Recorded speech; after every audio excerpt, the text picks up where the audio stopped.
Добро дојдовте во урбаните вести. Се поставуваат фитнес зони во Скопје, но колку тие се користат од граѓаните? Ова е само најава, а повеќе детали следуваат во вестите кои ги започнуваме веднаш по генералната најава. Останете со нас. Екомапирањето на возилата е во раце на МВР и Министерството за економија. Реконструкција и изградба на нови улици во општина Газибаба. Отворена фитнес зона во Чаир. Планирани се уште неколку локации. Бензините поскапуваат за денар, дизелот за половина денар. Екомапирањето на возилата е во рацете на МВР и Министерството за економија, како надлежни институции во кои треба да бидат претрпени законските измени. Текстовите за законските измени се завршени и предадени до надлежните министерства пред повеќе од еден месец, а треба да поминат на владина и собраниска седница за потоа да може да се спроведува на локално ниво. Во ноември минатата година, градоначалникот на град Скопје Петре Шелегов иницираше законски измени со кои при технички преглед на возилата секое возило да може еколошки да се мапира и да добие налепница. Потоа градските власти ќе можат административно да ги исклучуваат возилата што реално придонесуваат за загадување на воздухот. Но градот, немајќи ингеренции за законски измени, се јавува како координатор на активноста која подразбира да бидат опфатени повеќе министерства. Министерството за внатрешни работи, Министерството за животна средина и просторно планирање и Министерството за економија, како надлежни институции во кои треба да бидат претрпени законските измени. Од страна на градот беше формирана работна група која е предводел надворешен соработник, која искористи искуства од 5 држави од Европа: Германија, Финска, Данска, Велика Британија и Шпанија. Како е тоа таму регулирано, испоредени се тамошните законски решенија и начинот како локалната самоуправа потоа да може да ги имплементира тие законски решенија. Според градоначалникот на град Скопје Петре Шелегов, текстовите за законските измени се завршени и пред повеќе од еден месец се доставени до Министерството за економија и МВР, за да може да ја покренат постапката и процедурата која подлежи на измени и дополнување на законот.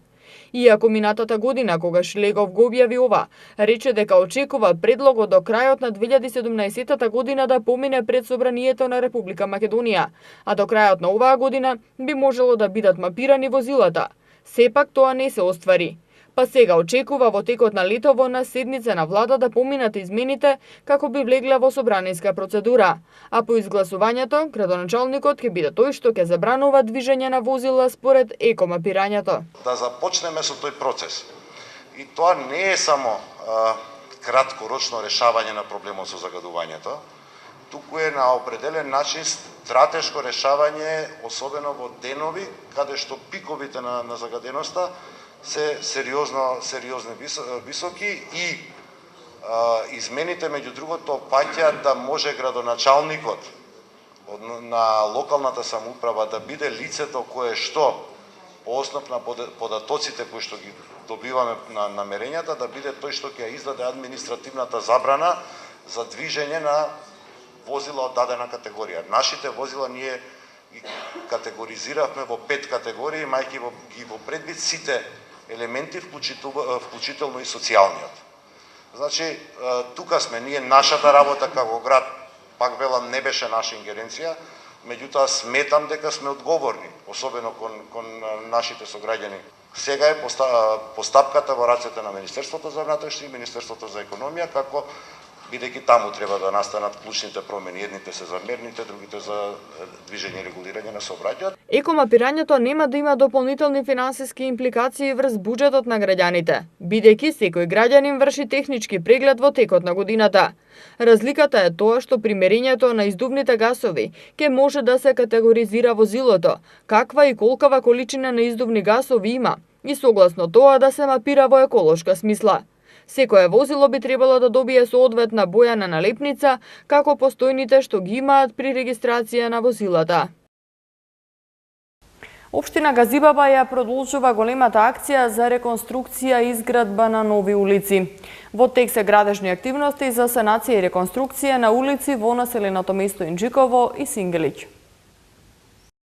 Општина Газибаба започна со градежни работи за асфалтирање на повеќе улици низ општината. Целосно е асфалтирана улицата 15 и улицата 2 во населеното место Инџиково. Исто така се асфалтира и улицата 28 во населеното место Сингелик. Од општина Газибаба информираат дека во следниот период, согласно динамиката, продолжуваат со асфалтирање и во другите населени места. Општина Газибаба првата фаза од големата акција за реконструкција и изградба на нови улици во општината ја започна уште во средината на април, со поставување асфалт на новата улица до амбулантата во Ченто, а на улицата Товарник започна активности за проширување на улицата согласно планот. Со оваа акција ќе бидат опфатени населените места Сингелик, Инџиково, Стајковци, Брњарци и Јана Сандански. Планот предвидува реконструкција како изградба на нови улици во сите населени места. Во Скопје се почесто може да се забележат фитнес зони на отворено, кои се бесплатни и овозможуваат спортување и рекреирање без ограничување.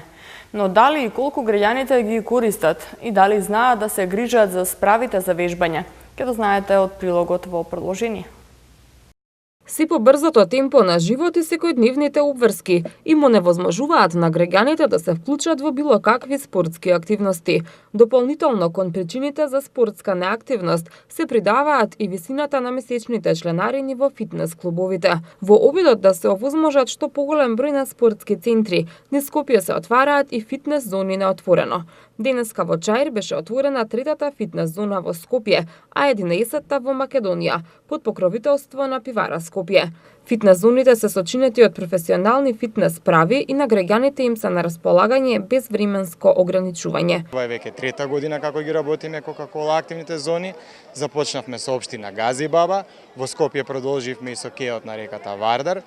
И ова е трета веќе активна зона на територијата на град Скопје, односно сега се наоѓаме во Чаир и продолжуваме да ја инвестираме оваа година покрај ова уште со 4.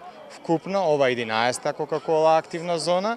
Следни општини се Македонска Каменица, продолжуваме потоа во Кавадарци, во Битола и 2 во Скопје. Сарај и Чаир, каде што сме денес. Голем беше интересот пред се на децата на денешната промоција на зоната, но дали и овој пат ќе биде секое чудо за 3 дена, како што се покажало досега?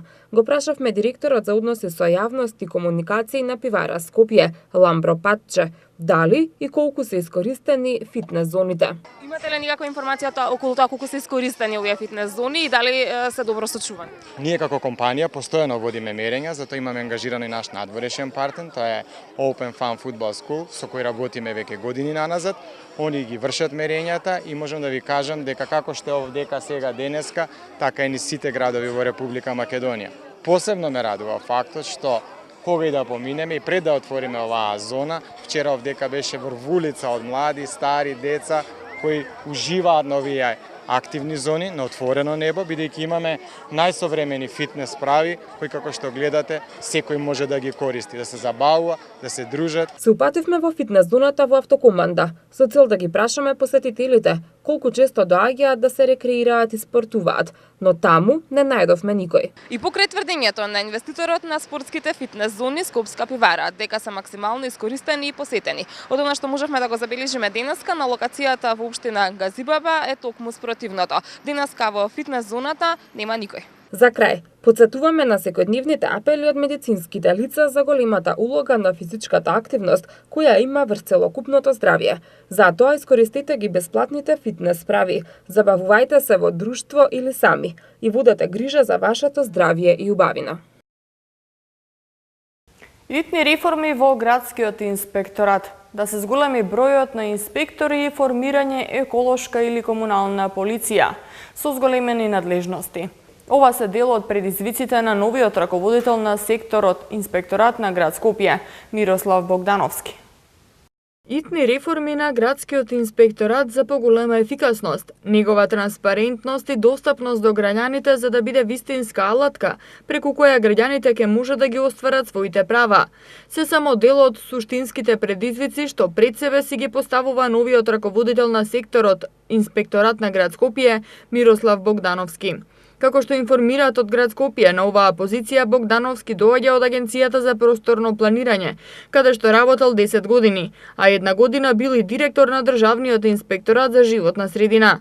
Тој истакнува дека е потребно да се направи известна реформа на инспекторатот, да се зголеми бројот на инспектори и има потреба да се формира еколошка или комунална полиција со зголемени надлежности.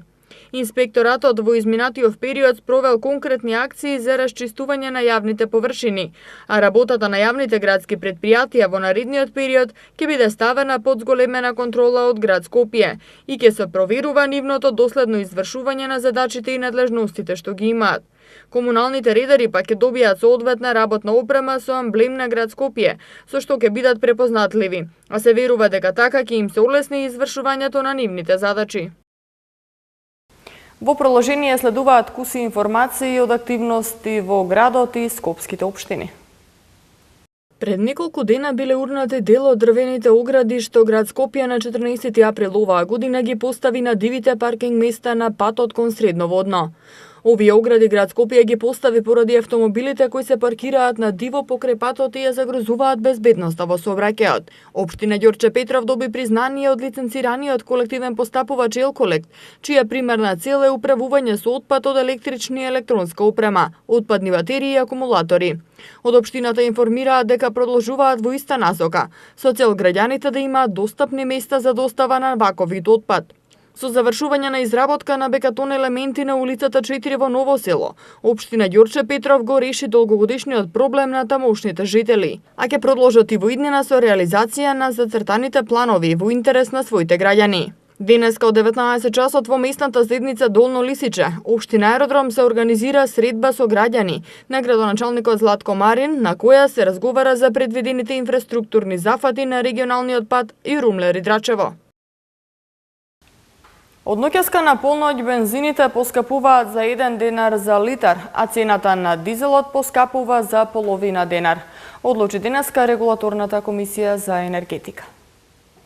Малопродажната цена на бензините од ноќеска на полноќ се зголемува за 1 денар, а на дизелот за половина денар, одлучи денеска регулаторната комисија за енергетика. Според одлуката, новата цена на Евросупер 95 ќе изнесува 72 денари, Евросупер 98 74 денари, Евродизелот ќе се продава по 64 денари за литар, а екстра лесното масло за домаќинство по 52,5 денари за литар. Се зголемува и цената на мазутот, и таа ќе изнесува 34,711 денари за килограм. Просечната цена на суровата нафта на светскиот пазар во изминатите 14 дена изнесуваше 75,88 долари за барел и е повисока за 2,78%, а курсот на денарот во однос на доларот изнесуваше 52,60 денари и е за 0,21% понизок.